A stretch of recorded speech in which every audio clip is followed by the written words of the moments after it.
This week, ahead of the federal budget, Shadow Treasurer Jim Chalmers laid out the Labor Party's credentials as the alternative government. But to me, there was a similar tone in some ways to the one we heard from Treasurer Josh Frydenberg last week. In other words, let's grow the economy faster than spending is increasing. But as we asked the Treasurer last week, is this realistic in a world when wages pressure and government costs, including interest bills and also the National Disability Insurance Scheme, are also growing very quickly? Jim Chalmers joins us now. Jim, many thanks for your time. Your address to the Australian Chamber of Commerce and Industry yesterday, you highlighted cost of living pressures. Isn't one of the best antidotes to cost of living pressures a job? And with full employment, most people who now want a job have one. Well, good afternoon, Ross, and thanks for having me back on your show. I think there's a range of responses that we need to these economic conditions. Clearly we want the unemployment rate to be as low as possible, but we need to recognise that there are skill shortages which are holding back the recovery, so we need to be training people for opportunities and responding to other ways to some of the challenges in the labour market. But your broader question about how do we deal with inflation, I think, is an absolutely critical one.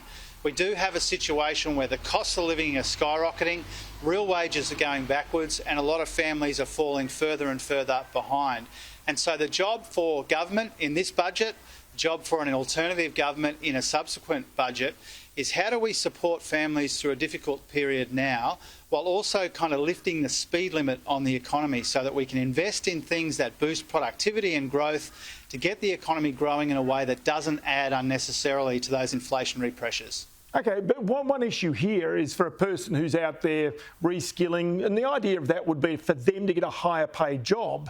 But we also still need people at the entry level doing the basic things. But the real problem in our capital cities with inflation is a lot of the people doing the public service jobs, the nurses, the teachers, the health workers, are being pushed out because they simply can't afford the accommodation, in particular in those capital cities.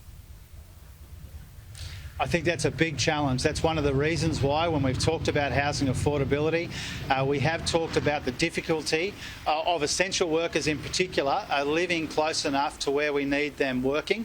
And we'll have more to say about that, but already our Housing Future Fund goes to that issue. So that is an issue that we accept absolutely.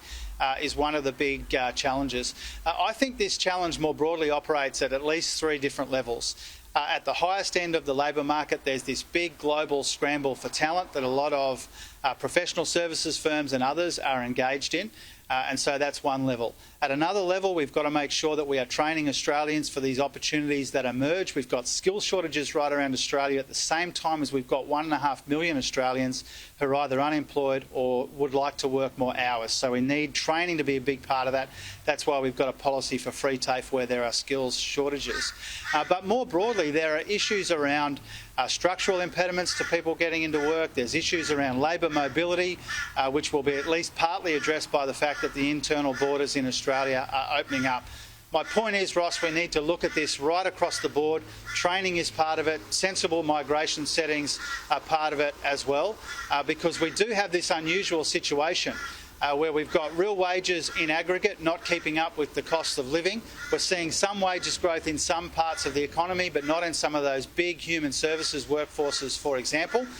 And so in aggregate, wages aren't keeping up with the cost of living. That's an unusual situation, as you know, as an economist, when we've got unemployment at 4%, we've got skill shortages, but we're not seeing the sustainable, responsible wages growth that we'd like to see.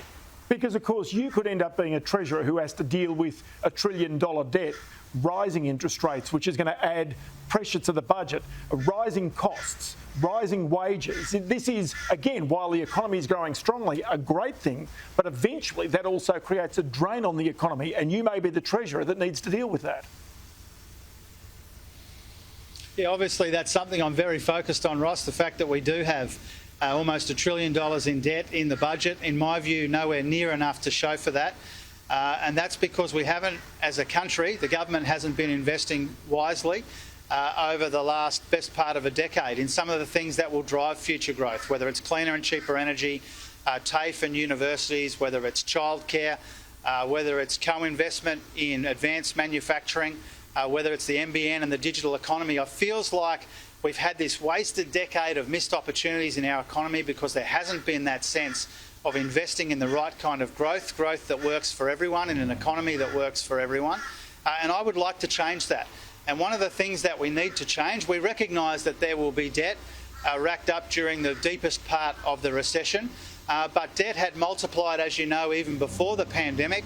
We don't have enough to show for that. We need an emphasis on quality in the budget, not just the quantity of spending. That's why some of the things that we've proposed, which will ease the cost of living in childcare and power bills and the like, also serve another useful economic purpose, which is to get the economy growing the right way. They tick more than one box. So I think a really genuine question for you, and it's a real question, is to whether you're going to be a reformist in the mould of, say, Paul Keating, bringing union and wages to heel, for example, so it doesn't become rampant, privatising assets. NBN, as the obvious one out there, is worth between $70 and $100 billion, takes pressure off the debts, making our tax system easier for business and workers. These are tough decisions that could rankle your natural constituents. The question is whether you've got the gumption to be able to take them on. Well, look, obviously I'm prepared to take tough decisions. You don't put your hand up to be the Treasurer of this country unless you're prepared to take difficult decisions. We've said that we won't be in the business of privatising the NBN. I'm not sure it's worth as much as what you proposed just then, but regardless, we won't be going down that path. We want to fix the NBN because we've got this opportunity now in the digital economy to help people make decisions and give them choices, not just about how they work, but where they work from. In some of these second cities around Australia, I think there's a massive opportunity there. Our reform task will be in areas like cleaner and cheaper energy. I think when they write the history of the next Labor government, they look back on it. I think one of the big things that they'll be focused on is this energy transition, cleaner and cheaper energy, getting costs down. None of that is easy, and I'd like to play a role working with Chris Bowen and Anthony Albanese to make that reform, which will be difficult. And there are others as well. I am someone who has followed very closely the life and career of Paul Keating. In lots of ways, I'm only here because of Paul Keating. He was the person who first got me interested in politics, and I count him as a friend now. And his achievements are immense. The challenge for us is very different, focused on things like the energy challenge, the human capital challenge, the digital economy, and those will be my priorities. Jim Chalmers, always good to chat to you. Many thanks for your time today. Thanks for having me on your show, Ross.